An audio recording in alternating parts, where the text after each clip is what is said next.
Chapter 5. Good morning. A top of the morning to you, ladies. Laddies, sorry. Neal. A cold and gloomy day covered in thick fog. 10 a.m. and 10 p.m. did not look very different. No light could shine through the dense fog. Sometimes they even looked like the fog was about to gobble them up. If not for him, maybe I would be in another country with my family now. My best friend. Oh, Angel, you remember in the notes there was someone named Angel? If I remember correctly, it all started when that girl set foot in the school. Yeah, who is that girl? This fog came about when the redhead stepped in. That was also when the day he got sick. Who are you? You redhead bitch. Neal. I'm new student. Class, I would like to introduce our new class member. Jenny. Jenny, say something about yourself. Hello, I am Jenny. I will be the cause of death and suffering in this school. Thank you. I hope we can get along as friends. Thank you. I will take my seat beside Neal, I think. Teacher is like, what the fuck? Say something, you stupid bitch.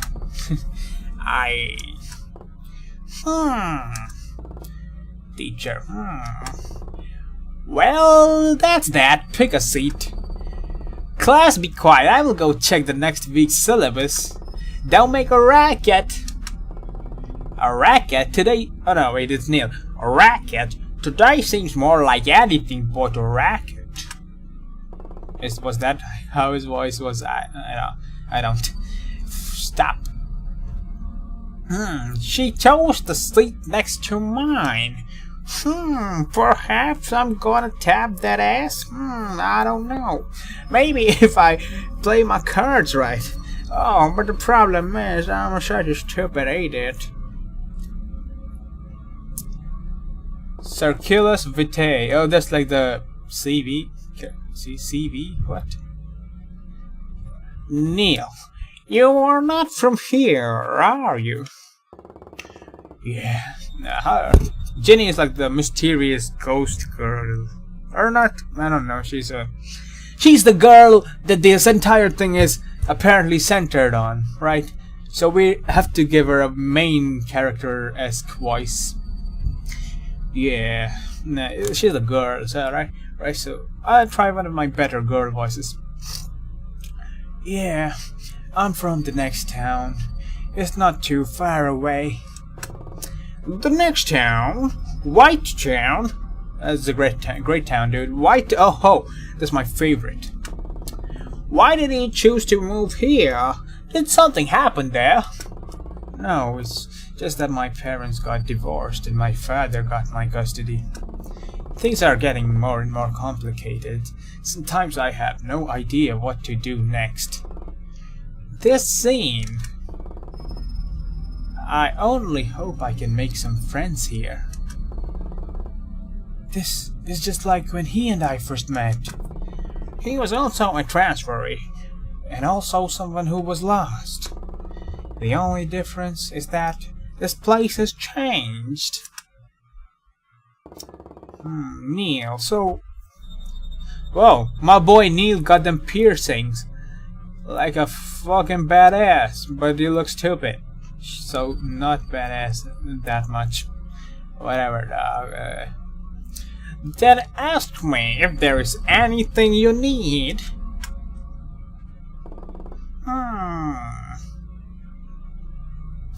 Oh man, I'm not gonna be tapping that ass today.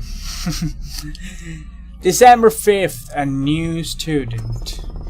She stood out so much among the others with her red hair, red eyes, and even her shoes. Just like how he showed up, she got into this class without having to do the placement test. Everyone else found it unfair and avoided her. What? So you just avoid her because she doesn't have to do a test? Come on, man. Natural, considering this oh so competitive class. December 9th, a dark day for the school. A student got pierced by steel beams coming through the window. Wait, what? Update. After many days of investigation, the conclusion was that those beams were from the construction those beams were from the construction site next to the school. But the more I think about it, the weirder I feel. A massive force is required to allow the beam to pierce through a human body and mount itself so brutally. No matter what, it was horrifying.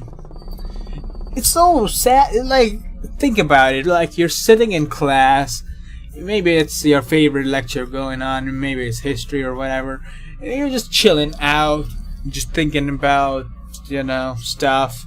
You're just having a great time, man. School's fun. And then, kaboom!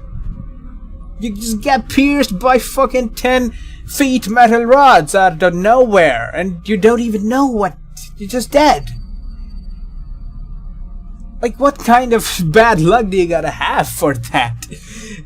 Like, such an insignificant role. It's chilling by the window and died. Oh, well, shit. Well, I spent too much time on this incident. Let's move on. I think the scene will continue to haunt the nightmare of all who saw it. Can I take a moment here, right? I know I'm rambling on a lot, but you know, this one time in my school, there was this guy who, you know, was like a little over-energetic, overactive, hyperactive kind of guy.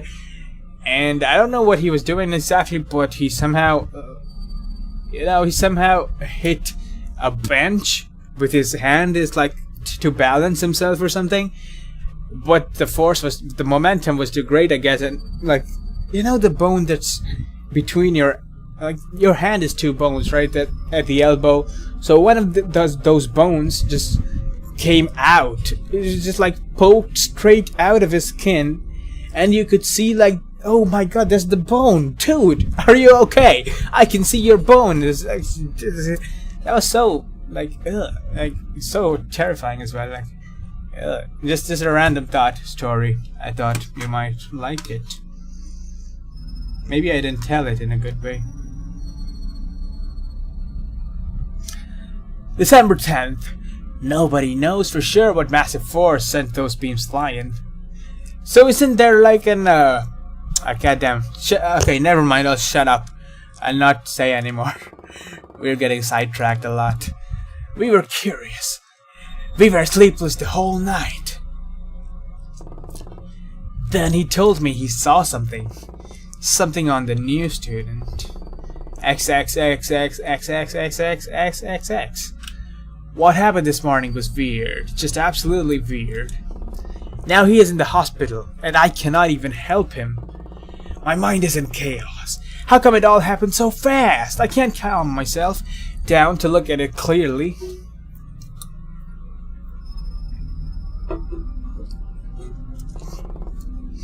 It will be fine. Things have been so quiet these days. Things have gone quiet before, but never this unsettling silence. Something odd is going on. I think I can feel it. It was the new students and my turn to clean the storage room. Who would have expected a secret room in this school? It's behind one of the mirrors on the wall. Interesting. That room is dusty and filled with cobwebs. Looks like it hasn't been used for quite a while. An odd discovery indeed. Why would anyone build such a room from the beginning? And why is it hidden behind a mirror? Oh boy, I have so many tales to tell him. January 1st. Someone threw a stone at me through the window. January 1st, and this is how your day begins. Somebody threw a stone at me through the window. God. Holy shit. It broke the glass and flew straight to my eye. I could barely see after that, but even with my blurred vision, I saw someone through the window. That someone looked like her. January 12th. I got discharged. The doctor told me to keep my sunglasses on for a week. Nearly 2 weeks in the hospital. It was boring, sure, but I wasn't alone. Maybe I was seeing things, or that I was something else. January 14th. Or there are random numbers, like there's an 11 there, you see it, right? And there was a 9. Oh, there is a 9 there. I don't know. 9/11, oh my god. Illuminati confirmed. January 14th, the student committed suicide at school. Great. I don't... Okay, it's a joke. I did not see it with my own eyes, but others said that he kept on stabbing through his ears with his pen. What? They also said he murmured something like, "I have seen enough, I cannot bear this anymore." 2 strange deaths so far. People are starting to panic.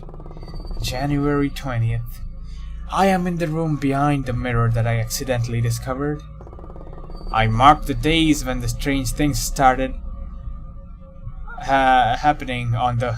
I marked the days when the strange things happened on the calendar. I knew there will be soon more deaths, and I want to know how they are related. Okay, so these are like the death numbers, 9, 11th, and 14th of January. Oh wait, it's 9th of December, 11th, and 14th of January. But up till now, things are very inconclusive. February 15th. Today must have been the darkest day in school history. There were screams and sounds of panic everywhere. Is this the next death? I wondered. But no! I dashed to class. I did the most mental preparation I had ever done. But life always manages to get you even before you think... But life always manages to get you even when you think that you are ready for what's coming. Today, the 3 best students of my class lost their lives. Oh my god, what? A headshot. A triple collateral headshot.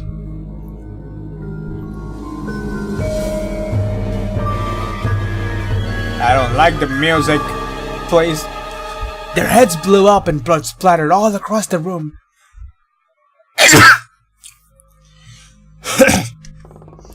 From that moment I sensed that there was everyone's breaking point.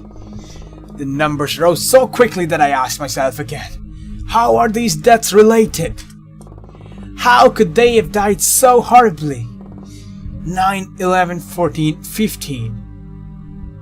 9, 11, 14, 15. 9, 10, 11, 13, 14. Wait, what? No, I don't know. The classes slowly grew more and more sparse. Some people transferred away, which is the smart thing to do. And some did not want to go to school anymore. Why would you not? What would you do if you don't go to school? That's stupid. The haunting images of deaths even pushed some to the point of suicide. This is getting more severe than most can handle. 23rd. The number of deaths is rapidly rising. They happened at random like coincidences before, but now it's as if the school is haunted. He and I both felt so. Yet other students were utterly calm. They seemed to ignore the things happening on purpose. It's scary to think about this, because if not for him, I myself would have forgotten the sinister gloom covering this place. He is the only one clear-headed left at this school. Still, it feels so strange to accept what he said as the truth. Just like there's something trying to stop me from believing his words. I brooded this whole morning. When did this all begin? What marked its beginning? I am trying to piece the puzzle together in the secret room behind the mirror. Time flew by silently. It got dark by the time I noticed. Thunder rolled outside. It was about to pour down. Guess I'll spend the night here by myself, I thought to myself. But right when things were seemingly at its most ordinary, something broke the normalcy. Sometimes thunder overpowered that sound, but I could still hear someone outside the room. I slowly recalled something. It all began on that gloomy day, the day the new student set foot to the school.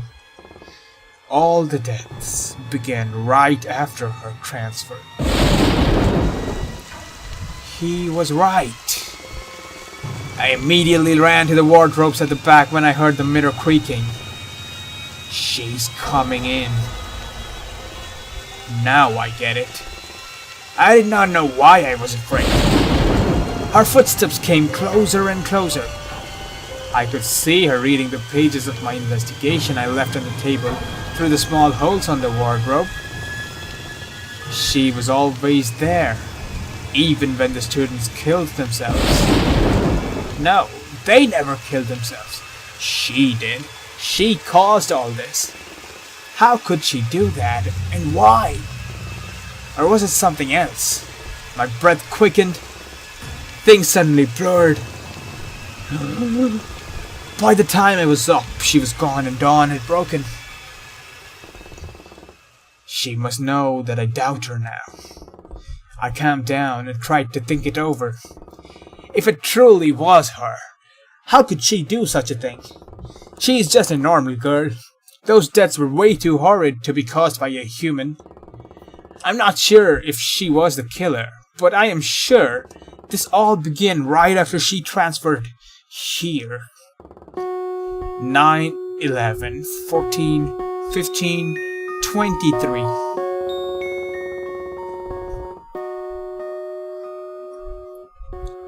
I am now sitting in the library writing down the names of the people who transferred away out of fear. The school is growing more and more sparse. All that is left is the sound of wind and morning downpour. Even stranger was how Ginny was suddenly gone. No one saw her again. Still, I don't have to bother thinking about her because it's time I say goodbye to this place. No one's left here anyway. Then what are you doing here?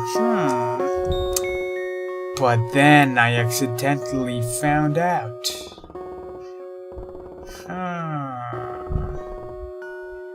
All the other pages but the last one have been torn out. This is interesting. June 1st. My flight to Singapore departs tomorrow. I will miss him and our memories. It was a beautiful summer day, but now it is time to go. June 2nd. The answer I seek is still somewhere at school.